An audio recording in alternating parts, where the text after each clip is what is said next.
दोस्तों नमस्कार, आप सभी का हमारे YouTube चैनल पर स्वागत हो। अगर आप लोग क्लास 12 फिजिक्स के स्टूडेंट हैं और 2023 में बोर्ड परीक्षा देने वाले हैं तो आज की ये वीडियो आप सभी लोगों के लिए महत्वपूर्ण होने वाली है, क्योंकि हम लोग क्लास 12 फिजिक्स की पूरी किताब से महत्वपूर्ण लघु उत्तरीय फर्स्ट टाइप का जो क्वेश्चन होता है उसकी एक सीरीज को चला रहे थे, जिसके अंतर्गत जो आपका ये पार्ट नंबर 2 होने वाला है। तो बहुत ज़्यादा महत्वपूर्ण पार्ट होने वाला है, क्योंकि फर्स्ट पार्ट अगर आपने अभी तक नहीं देखा है तो आप लोग उसे भी जरूर जाकर के देख लेना, क्योंकि जितने भी पार्ट मैं आपको यहाँ पर कराऊंगा सारे बहुत ज़्यादा महत्वपूर्ण है। ये सीरीज आपके लिए बहुत ज़्यादा महत्वपूर्ण होने वाली है, क्योंकि इस सीरीज के अंतर्गत जितने भी आपके महत्वपूर्ण प्रश्न होते हैं पूरी किताब से क्लास 12 फीस के जितने भी आपके महत्वपूर्ण प्रश्न होते हैं, जो भी आपके बोर्ड एग्जाम में आए हुए प्रश्न होते हैं, उन सारे प्रश्नों को कराया जा रहा है। इससे पहले की जो सीरीज थी हमारी वो आपकी थी क्लास 12 फीस की पूरी किताब से महत्वपूर्ण अति लघु उत्तरीय प्रश्न की, जिसे हम लोगों ने पूरी तरह से कंप्लीट कर लिया है। टोटल 82 प्रश्न उसमें मैंने आपको कराया था। तो अगर आपने उस वीडियो को नहीं देखा है तो आपको डिस्क्रिप्शन में उसकी लिंक मिल जाएगी, आप लोग जा करके अति लघु उत्तरीय प्रश्न के जितने भी क्वेश्चन होते हैं उसे तैयार कर सकते हैं। उसके बाद में फिर आप लोग लघु उत्तरीय प्रश्न की सीरीज को भी अच्छे तरीके से तैयार कर सकते हैं। बहुत ही ज़्यादा महत्वपूर्ण क्वेश्चन इसके अंतर्गत आपको कराए जा रहे हैं, जो कि आपके बोर्ड एग्जाम में आए हुए प्रश्न है। ठीक,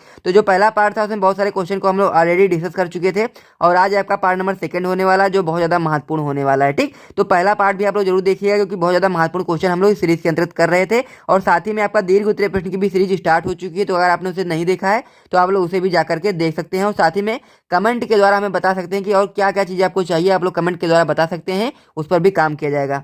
तो चलिए दोस्तों हम लोग वीडियो को शुरू करते हैं। तो वीडियो को शुरू करने से पहले मैं आपको बताना चाहता हूँ कि अगर आप लोगों को फिजिक्स के सभी चैप्टर्स के notes plus important question answer चाहिए तो चार्ज केवल 50 रुपये है, जिसमें आप लोग फिजिक्स के सभी चैप्टर्स के नोट्स मिल जाएंगे। साथ ही में जो भी इंपॉर्टेंट क्वेश्चन आंसर यहाँ पर कराया जा रहा है उसका नोट्स भी आपको यहाँ पर मिल जाएगा। ठीक, यानी कि 50 रुपीज़ में आपको दोनों चीज़ें देखने को मिल जाएंगी। लेकिन अगर आप लोगों को केवल इंपॉर्टेंट क्वेश्चन आंसर चाहिए तो आप लोगों को केवल 21 रुपीज़ चार्ज है, जिसके अंतर्गत आपको क्लास 12 फीस के जितने भी इंपॉर्टेंट क्वेश्चन आंसर होते हैं वो सारे आपको इसकी 21 रुपये में देखने को मिल जाएंगे। ठीक, तो जिनको भी ज्वाइन करना वही लोग मैसेज करें। अगर आपको केवल इंपॉर्टेंट क्वेश्चन आंसर चाहिए तो 21 रुपये चार्ज है। अगर आप लोग notes plus important question answer चाहिए तो केवल 50 रुपीज़ चार्ज है। ठीक, तो जिनको भी चाहिए डिस्क्रिप्शन में आपको उसका हमारा व्हाट्सएप नंबर मिल जाएगा, आप लोग वहाँ से जाकर के कॉन्टैक्ट कर सकते हैं, और जिनको भी चाहिए वो लोग ले सकते हैं। ठीक, तो चलिए दोस्तों अब हम वीडियो को शुरू करते हैं। और आपका जो पार्ट नंबर 2 होने वाला है उसको उसमें जितने भी क्वेश्चन होने वाले हैं उन सारे प्रश्नों को अच्छे से डिस्कस करते हैं। तो चलिए दोस्तों वीडियो को शुरू करते हैं।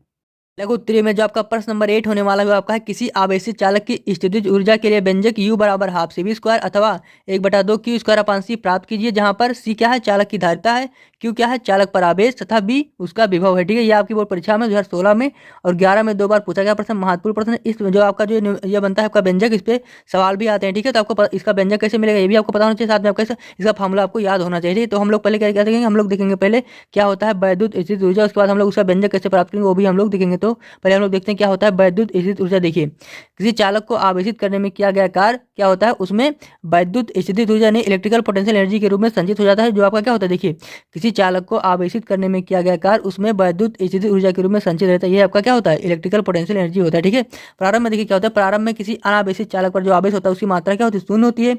अतः चालक तल पर जो विभव होगा वो भी क्या होगा, शून्य होगा। मतलब ये है अगर प्रारंभ में किसी अनावेशित चालक पर आवेश की मात्रा अगर शून्य होगी तो क्या होगा, उसके चालक तल पर विभव की मात्रा भी शून्य होगी। ठीक है, हम लोग जैसे जैसे चालक को आवेशित करते जाएंगे तो क्या होगा, उस पर विभव भी बढ़ता जाएगा। मतलब इसमें लिखा हुआ है, देखिए जैसे जैसे चालक को आवेशित किया जाता है उसका विभव भी बढ़ता जाता है। क्या, क्योंकि अभी किस लिए बढ़ता है, क्योंकि चालक पृष्ठ का जो विभव होता है वो वहाँ पर उपस्थित आवेश के अनुपाती होता है। जैसे से हम लोग विभव मतलब जैसे से हम लोग वहाँ पे आवेश बढ़ाएंगे वैसे से उसका विभव भी बढ़ता जाएगा। ठीक है, तो ये आपका ये बात होगी। अब हम लोग देखते हैं इसका कैसे हम लोग प्रूव करेंगे। देखिए, माना किसी चालक को Q कूलम आवेश देने पर उसका विभव B वोल्ट हो जाता है। तो क्या देखिए यहाँ पे, तो हम लोग यहाँ से क्या निकालेंगे, हम लोग चालक का औसत विभव निकालेंगे। देखिए औसत निकालने का क्या क्या होता है, अगर दो क्वांटिटी हैं तो दोनों को हम लोग जोड़ लेते हैं तो 2 से डिवाइड कर देंगे तो हमें वहाँ पे औसत प्राप्त हो जाता है। ठीक है, तो उसी प्रकार हम लोग यहाँ से औसत निकालेंगे किसका, हम लोग विभव का औसत निकालते हैं। देखिए आधा चालक का औसत विभव क्या हो जाएगा, देखिए जब शुरुआत में क्या था, जीरो था पोटेंशियल, उसके बाद हम लोग ने B माना। ठीक है, तो क्या होगा 0 + V/2 हो जाएगा। ठीक है, उसके बाद हम लोग को यहाँ से कितना मिल गया, औसत विभव B/2 मिल गया, हमको औसत विभव प्राप्त होगा। ठीक है, अब हम लोग यहाँ से कार्य निकालते हैं। कार्य यहाँ पे कार्य कैसे निकालेंगे, देखिए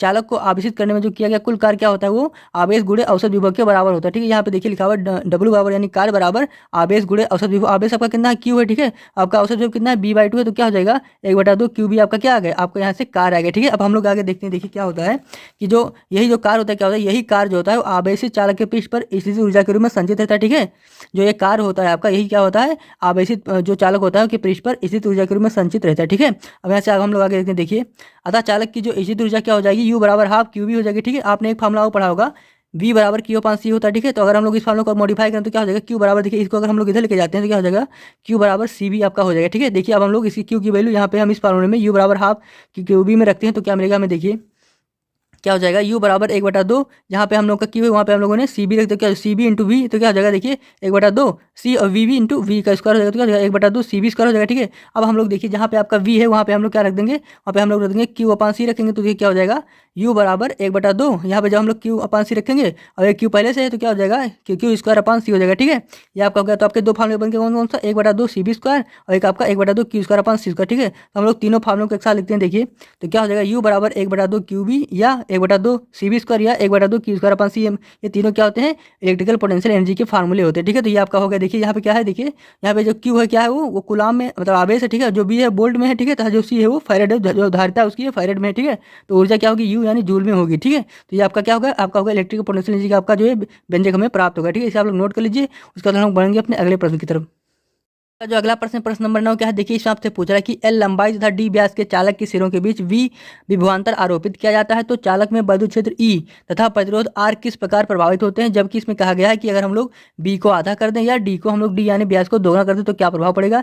ये आपकी बोर्ड परीक्षा में 2013 में पूछा गया प्रश्न। देखिए इसमें जितने भी फार्मूले आपको बन रहे हैं सारे महत्वपूर्ण है। ठीक है, सारे फार्मूले आपको याद कर लेना है तथा इसको हम लोग कैसे, देखिए इस कॉन्सेप्ट को आपको ध्यान में देखना है क्योंकि इस पे आपको फार्मूले पे या इस कॉन्सेप्ट पे आपके सवाल भी आ सकते हैं। ठीक है, तो हम लोग इसको देखते हैं कैसे इसका सोल्यूशन होगा। देखिए आपने एक फार्मूला पढ़ा होगा, चालक में वैद्युत क्षेत्र ई बराबर क्या होता है, बी आई टी होता है। ठीक है, यहाँ पे देखिए जो ई है वो क्या होता है, वो बी के डायरेक्टली प्रोपोर्शनल, मतलब जो आपका वैद्युत क्षेत्र होगा वो क्या होगा, आपका विभवांतर के डायरेक्टली प्रोपोर्शनल हो रहा है। ठीक है, अगर हम लोग यहाँ पे वोल्टेज की वैल्यू बढ़ाएंगे तो आपका इलेक्ट्रिक फील्ड यानी ई यानी आपका वैद्युत क्षेत्र भी बढ़ेगा। ठीक है, तो अगर हम लोग इसकी वैल्यू घटाएंगे तो दोनों घट जाएंगे। तो क्या होगा, देखिए इसमें आपका पहला क्या था, हम लोग बी को अगर आधा कर दें तो क्या होगा, देखिए अगर हम लोग बी को आधा करेंगे यानी विभवांतर को आधा करेंगे तो आपका क्या होगा, आपका इलेक्ट्रिक फील्ड यानी वैद्युत क्षेत्र भी आधा हो जाएगा। तो इसमें यही लिखा हुआ है, अतः बी को आधा करने पर ई भी आधा हो जाएगा। मतलब अगर हम लोग विभवांतर को आधा करेंगे तो क्या होगा, आपका वैद्युत क्षेत्र भी आधा हो जाएगा। ठीक है, अब वही हम लोग अगर प्रतिरोध की बात करें तो क्या होगा, प्रतिरोध देखिए प्रतिरोध का फार्मूला क्या होता है, वैद्युत प्रतिरोध बराबर आर बराबर बी अपान होता है। ये जो होता है वो आपका नियत होता है, मतलब ये कांस्टेंट होता है। तो इससे इस पर क्या प्रभाव पड़ेगा, आर पे। देखिए अतः हम लोग बी को अगर आधा भी कर दें तो क्या होगा, प्रतिरोध आर पे कोई प्रभाव नहीं पड़ेगा, वो अपरिवर्तित रहेगा। ठीक है, तो आपका इसमें जो पहला पार्ट था वो हो गया। आप दूसरे पार्ट के हम लोग बढ़ते हैं, अगर हम लोग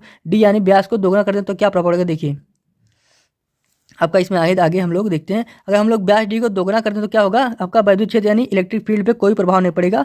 देखिए आपका जब हम लोग अगर व्यास को दोगुना करते हैं तो वहाँ से वैद्युत क्षेत्र पे कोई प्रभाव नहीं पड़ेगा। ठीक है, लेकिन अगर हम लोग वैद्युत प्रतिरोध की बात करें तो क्या होगा, प्रतिरोध का फार्मूला आपने पढ़ा होगा, आर बराबर रो एल अपान ए होता है। ठीक है, आपका ए का यहाँ पे आपका एरिया है। ठीक है, अगर हम लोग एरिया की बात करें तो एरिया का फार्मूला क्या होता है, ए बराबर पाई स्क्वायर, आपका पाई आर स्क्वायर हो जाएगा यहाँ पे। तो क्या हो जाएगा, rho L upon pi R square. देखिए आपका जो ये आपका जो त्रिज्या होती है क्या होती है, व्यास की आधी होती है। ठीक है, तो आपका क्या हो जाएगा, देखिए यहाँ पे रो L upon pi into bracket में क्या हो जाएगा, जहाँ पे हम लोग आर है वहाँ पे हम लोग डी/2 कर देंगे। मतलब क्या होता है, जो त्रिज्या होती है वो व्यास की आधी होती है। क्या हो जाएगा, डी/2 हो जाएगा। ठीक है, डी/2 का होल स्क्वायर हो जाएगा। तो जब इसको हम लोग खोलेंगे तो क्या हो जाएगा, देखिए 4/4 हो जाएगा। 4 आपका ऊपर चला जाएगा तो क्या हो जाएगा, देखिए 4 रो एल अपान पाई डी स्क्वायर आपका हो जाएगा। ठीक है, अगर हम लोग यहाँ से अब देखिए अगर अतः हम लोग अगर व्यास को दोगुना करेंगे तो क्या होगा, प्रतिरोध 4 गुना हो जाएगा। मतलब अगर हम लोग यहाँ से डी को दोगुना करेंगे तो होगा प्रतिरोध क्या होगा, 4 गुना हो जाएगा। ठीक है, तो ये आपका प्रश्न हो गया, इसे आप लोग नोट कर लीजिए। इसके बाद हम बढ़ेंगे अपने अगले प्रश्न की तरफ।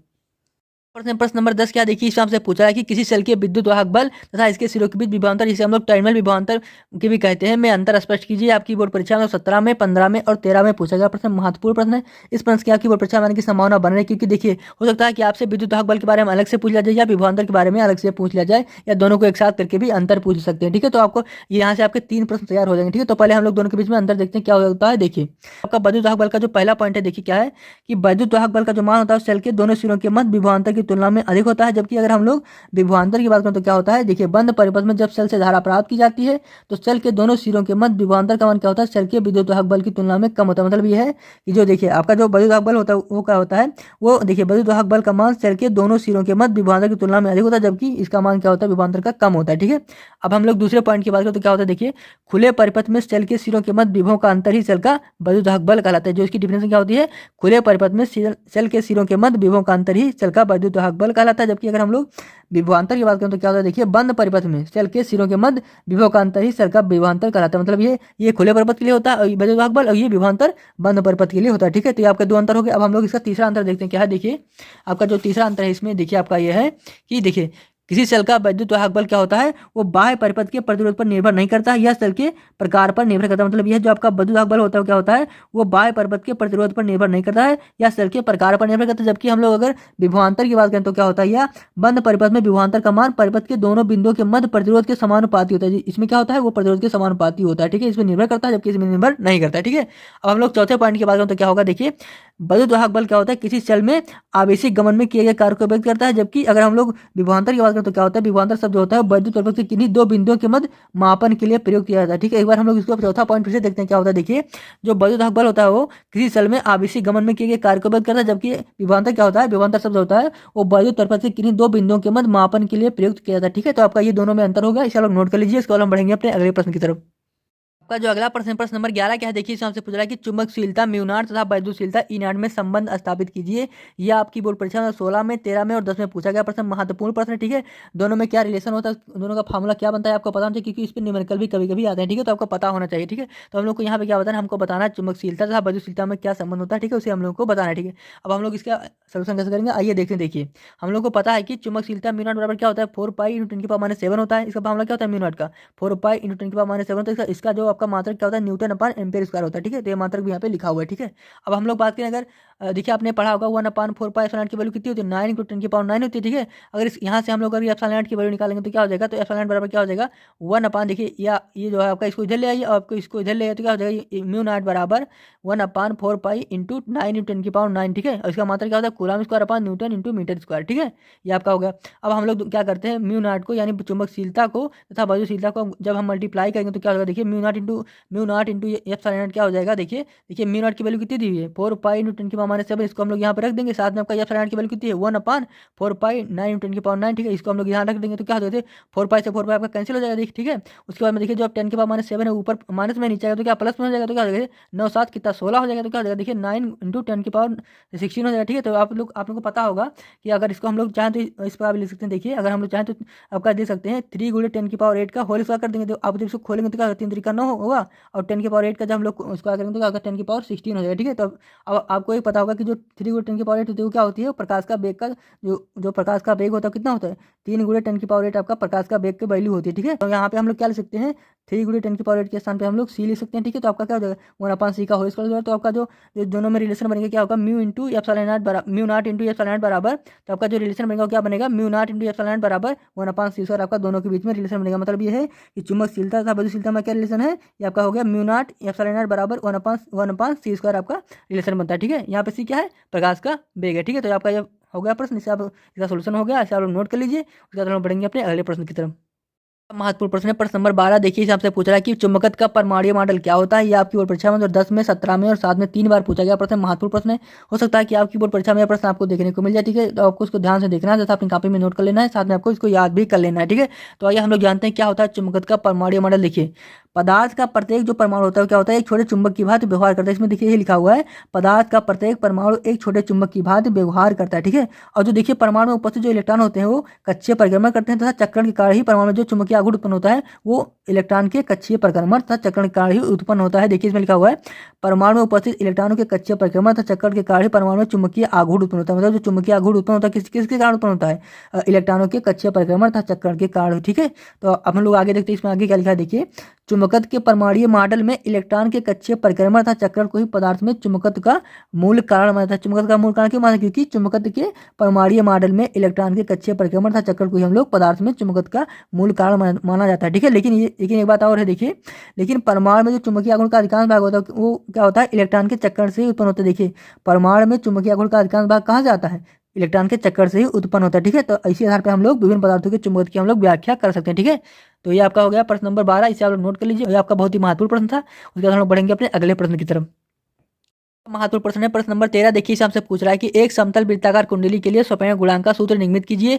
यह आपकी बोर्ड परीक्षा में 2017 में और 12 में 2 बार रिपीट हुआ है। महत्वपूर्ण प्रश्न, आपको पता होना चाहिए कि एक समतल वृत्ताकार कुंडली के लिए स्वप्रेरण गुणांक का सूत्र क्या होता है। ठीक है, अगर आपको नहीं पता इसे आपको ध्यान में रख लेना है, याद कर लेना है, उसका निगमन भी आपको देख लेना है। ठीक है, तो हम लोग इसको निगमित कैसे करेंगे, आइए देखिए। मान लीजिए r मीटर त्रिज्या तथा n फेरों की एक समतल वृत्ताकार कुंडली में हम लोग I एम्पीयर की धारा वैद्युत धारा प्रवाहित कर रहे हैं। ठीक है, इसमें हमको क्या मानना है कि r मीटर त्रिज्या है तथा n फेरों की एक समतल वृत्ताकार कुंडली है जिसमें हम लोग I एम्पीयर की धारा प्रवाहित करें। तो वहाँ पे हम लोग क्या निकालेंगे, हम लोग पहले वहाँ पे चुंबकीय क्षेत्र पता करेंगे केंद्र पर। ठीक है, तो क्या होगा, अतः कुंडली के केंद्र पर चुंबकीय क्षेत्र क्या हो जाएगा, B बराबर म्यू नॉट NI/2R। आपका क्या आ गया, चुंबकीय क्षेत्र आ गया यहाँ पे कुंडली के केंद्र पर। ठीक है, अब हम लोग आगे देखिए क्या होता है। देखिए इसमें मान लीजिए कुंडली के संपूर्ण तल में चुंबकीय क्षेत्र क्या B है वो एक समान है, तो हम लोग अतः कुंडली कुंडली से बंद चुंबकीय फ्लक्स क्या होगा, फाई बराबर बी डॉट ए आपका हो गया। ठीक है, तो आपका क्या आ गया, बी डॉट आपका क्या आ गया, क्या आपका चुंबकीय फ्लक्स आ गया। ठीक है, या इसको हम लोग समीकरण 1 भी मान लीजिए। ठीक है, अब आगे देखिए क्या होता है, ये आपका जो यहाँ पे ए है क्या आपका हो कुंडली का क्षेत्रफल है। ठीक है, तो बता उसका वैल्यू कितनी होती है क्षेत्रफल की, ए बराबर एरिया की वैल्यू कितनी होती है, पाई आर स्क्वायर उसकी वैल्यू होती है। ठीक है, तो अब देखिए हम लोग समीकरण 1 में हम लोग दोनों को वैल्यू को पुट करेंगे तो हमें क्या मिलेगा, देखिए अब देखिए आपका जो ये फार्मूला था फाइव बराबर वी डॉट ए क्या था, इसमें हम लोग वी की वैल्यू और ए की वैल्यू दोनों वैल्यू हम रखेंगे तो क्या होगा, बी की वैल्यू कितनी रखेंगे हम लोग, mu not N I upon 2 R इसकी वैल्यू हमने रख दी। उसके बाद हम लोग एरिया की वैल्यू कितनी, पाई आर स्क्वायर रखेंगे। दोनों का जब मल्टीप्लाई हुआ तो क्या आपका मिलेगा, mu naught pi N R I upon 2 आपका क्या मिला, आपका फाइव आपका प्राप्त होगा। ठीक है, अब हम लोग देखिए आपका जो कुंडली का जो स्वयं गुणांक होता है उसका फार्मूला क्या बनता है, देखिए उसका फार्मूला होता है एल बराबर एन फाइव अपान आई होता है। ठीक है, देखिए कुंडली का जो स्वयं गुणांक होता है उसका फार्मूला क्या बनता है, एल बराबर एन फाइव अपान आई होता है। ठीक है, अब हम लोग क्या करेंगे यहाँ पे देखिए जहाँ जो फाइव की वैल्यू हम लोग को मिली कितनी, mu naught pi N R I upon 2 मिली है, इसे हम लोग वहाँ पे उठा के रख देंगे तो क्या देखिए एन अपान आई तो पहले रहेगा। ठीक है, हम लोग फाइव के स्थान पर हम लोग क्या रखेंगे, mu naught pi N R I upon 2 इसे हमने पूरी वैल्यू रख दी। तो आपका जो समतल कुंडली का जो स्वयं गुणांक मिलेगा क्या मिलेगा, देखिए इसमें लिखा हुआ है अतः समतल कुंडली का स्वयं गुणांक एल बराबर क्या आपको प्राप्त होता है, म्यू नॉट पाई आपका देखिए एक एन से मल्टीप्लाई तो एन स्क्वायर तो क्या होगा, एन स्क्वायर आर अपान 2 आपका क्या मिलेगा, आपका समतल कुंडली का स्वयं गुणांक क्या मिला, एल बराबर mu naught pi N square into R upon 2 आपका मिल गया क्या, समतल कुंडली का स्वयं गुणांक आपको प्राप्त होगा। ठीक है, जैसे आप लोग नोट कर लीजिए, बहुत ही महत्वपूर्ण इसका जो बहुत ही महत्वपूर्ण इसका फार्मूला है। ठीक है, आपको पता होना चाहिए। ठीक है, उसके बाद हम बढ़ेंगे अपने अगले प्रश्न की तरफ। का जो अगला महत्वपूर्ण प्रश्न है, प्रश्न नंबर 14 देखिए, इस आपसे पूछ रहा है कि स्वपेरण एवं अन्योन्य प्रेरण के बीच में अंतर स्पष्ट कीजिए तथा अन्योन्य प्रेरण गुणांक की परिभाषा दीजिए। यह आपकी बोर्ड परीक्षा में 16 में 12 में और 11 में 3 बार पूछा गया प्रश्न, महत्वपूर्ण प्रश्न है, आपको पता होना चाहिए क्या होता है स्वपेरण, क्या होता है अन्योन्य प्रेरण। अगर आपको नहीं पता इसे आप नोट कर लेंगे क्योंकि हो सकता है कि आपकी परीक्षा में ये प्रश्न आपको देखने को मिल जाए। ठीक है, अगर हो सकता है कि ये प्रश्न आपको क्यों लिए देखने को मिल जाए कि क्या होता है स्वपेरण, क्या होता है अन्योन्य प्रेरण। ठीक है, या दोनों अलग अलग पूछ सकता है या दोनों एक साथ भी पूछ सकता है। ठीक है, तो आपको पता होना चाहिए तभी आप वहाँ पे कर पाएंगे। ठीक है, तो हम लोग पहले क्या देखेंगे, पहले हम लोग देखेंगे अन्योन्य प्रेरण गुणांक क्या होता है, उसके बाद हम लोग स्वपेरण एवं अन्योन्य प्रेरण में अंतर भी स्पष्ट कर लेंगे। ठीक है, तो पहले हम लोग क्या देखेंगे, अन्योन्य प्रेरण गुणांक क्या होता है उसे हम लोग समझेंगे। देखिए किन्हीं दो कुंडलियों, देखिए इसमें लिखा हुआ है या फिर हम लोग आपको बताते हैं क्या होता है। देखिए किन्हीं दो कुंडलियों के बीच में जो अन्योन्य प्रेरण गुणांक होता है क्या होता है, वह संख्यात्मक रूप से किसी एक कुंडली में चुंबकीय फ्लक्स ग्रंथियों की संख्या के बराबर होता है। ठीक है, जब हम लोग दूसरी कुंडली में क्या करें, 1 एम्पीयर की धारा प्रवाहित करते हैं, वही आपका अन्योन्य प्रेरण गुणांक कहलाता है। देखिए इसमें लिखा हुआ है किन्हीं दो कुंडलियों के बीच अन्योन्य प्रेरण गुणांक, जिसे हम लोग अन्योन्य प्रेरकत्व भी कहते हैं, संख्यात्मक रूप से किसी एक कुंडली में चुंबकीय फ्लक्स ग्रंथियों की संख्या के बराबर होता है जब हम लोग दूसरी कुंडली में क्या करें, 1 एम्पीयर की धारा प्रवाहित करें। ठीक है, तो ये आपका हो गया अन्योन्य प्रेरण गुणांक। ठीक है,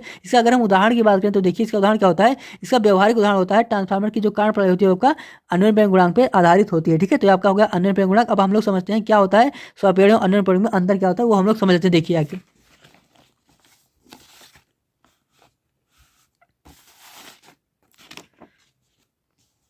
तो अब हम लोग जानते हैं क्या होता है स्वपेरण और क्या होता है अन्योन्य प्रेरण में अंतर। देखिए किसी कुंडली में प्रवाहित धारा में परिवर्तन करने से उसी कुंडली में अगर विद्युत दाब पर प्रेरित हो तो उसे हम लोग स्वपेरण कहते हैं। अगर किसी कुंडली में धारा परिवर्तन करने से समीप रखी किसी अन्य कुंडली में अगर विद्युत दाब उत्पन्न हो तो हमें उसे क्या कहते हैं, अन्योन्य प्रेरण गुणांक कहते हैं। देखिए इसमें लिखा हुआ है किसी कुंडली में प्रवाहित धारा में परिवर्तन करने से उसी कुंडली में विद्युत दाब प्रेरित होता है जिसे हम लोग स्वपेरण कहते हैं। अगर किसी कुंडली में धारा परिवर्तन करने से समीप रखी किसी अन्य कुंडली में विद्युत दाब प्रेरित होता है जिसे हम लोग अन्योन्य प्रेरण कहते हैं। ठीक है, तो आपका होगा स्वपेरण और अन्योन्य प्रेरण में अंतर, इसे आप लोग नोट कर लीजिए। उसके बाद हम लोग मिलते हैं आपको नेक्स्ट वीडियो में, तब तक के लिए जय हिंद।